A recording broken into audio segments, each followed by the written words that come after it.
nom du Père et du Fils et du Saint-Esprit. Amen. La bénédiction, elle appartient à personne, c'est le Christ qui est notre bénédiction. Bénir, c'est souhaiter du bien.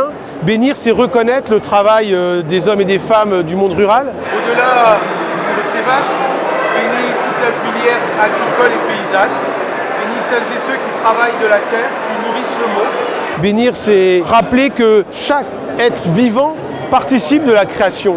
Et sûrement que le monde agricole et paysan nous rappelle que le vivant est essentiel, ne se réduit pas à l'être humain.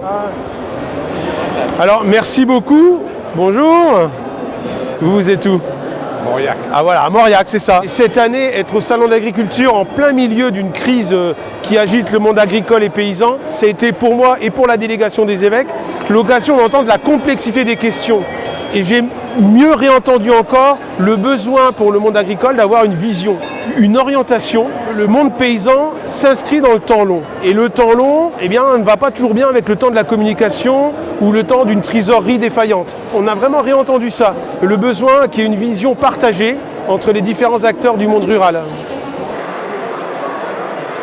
Pour les évêques, venir au Salon d'agriculture, c'est un rendez-vous important. Non pas que c'est le seul moment où les évêques, l'Église, les paroissiens, les prêtres rencontrent le monde agricole et paysan, c'est tout au long de l'année. Mais ce rendez-vous de la Ferme France où 1% des Français viennent ici dans ce salon, c'est vraiment l'occasion d'entendre la complexité, de manifester une proximité, de vibrer à ce qui agite le monde agricole en ce moment. Et au moment où on rentre dans notre diocèse, on a vraiment à partager sur ce que les uns et les autres ont vécu. J'ai envie de dire aux agriculteurs et aux paysans déjà merci.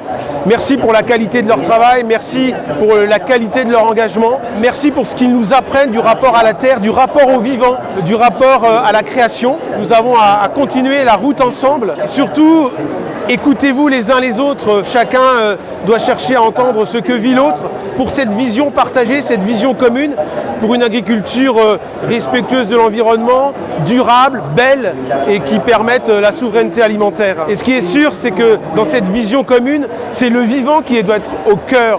Bien sûr, les paysans, les acteurs du monde agricole, c'est tout le vivant qui est au cœur de cette passion du monde rural, agricole et paysan.